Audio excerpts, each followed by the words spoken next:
Hello guys, ఈ రోజు అయితే మా మావయ్య పాట అయితే వెళ్తున్నాను. అంటే మావయ్య వాళ్ళు అయితే ఒక మూవీ అయితే తీయబోతున్నారు. ఫిలిం తీయాలంటే కొన్ని వస్తువులు అయితే కావాలి కదా, అందుకనైతే మేము చెన్నైకి అయితే బయలుదేరిపోతున్నాం. ఎర్లీ మార్నింగ్ అయితే బయలుదేరాం కదా, అయితే ఆకలి అయితే వేసింది. టిఫిన్ షాప్ అయితే కనబడిపోయింది. ఆపేసి అయితే టిఫిన్ అయితే చేసుకునేసి అయితే బయలుదేరిపోయినాం. తర్వాత అయితే చెన్నై అయితే వచ్చేసింది. చూడండి, ప్రతి బ్యానర్ లో అయితే విజయ్ తలపతి గారు అయితే కనిపిస్తున్నారు. లాస్ట్ గా అయితే మేము అనుకున్న చోటుకి అయితే వచ్చేసాము. ఇక్కడైతే మన డూప్ ను అయితే తయారు చేస్తున్నారు. డూప్ తలకాయ అనేది దీంట్లో అయితే వేడి చేస్తారు. మూవీస్ లో మన షీషా బాటిల్ అయితే తలకాయ మీద కొడతాం కదా, అది ఇక్కడ కూడా ఉన్నాయి. ఇది కొట్టినా ఏమి కాదు, షుగర్ లెస్. అయితే కొట్టి చూపిస్తారు చూడండి.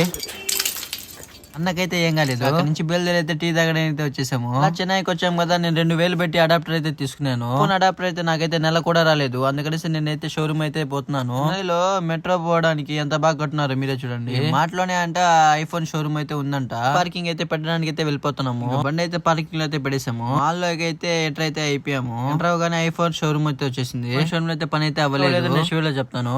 మా మామ ఆర్ట్ డైరెక్టర్ కదా, అది ఆర్ట్ డైరెక్టర్ వాళ్ళకి ఇక్కడైతే మీటింగ్ అయితే జరుగుతుందంట. మూవీ విషయానికి వస్తే 5 days తర్వాత అయితే మూవీ అయితే స్టార్ట్ అయిపోతుంది. మూవీ గురించి నెక్స్ట్ వీడియోలో చెప్తాను.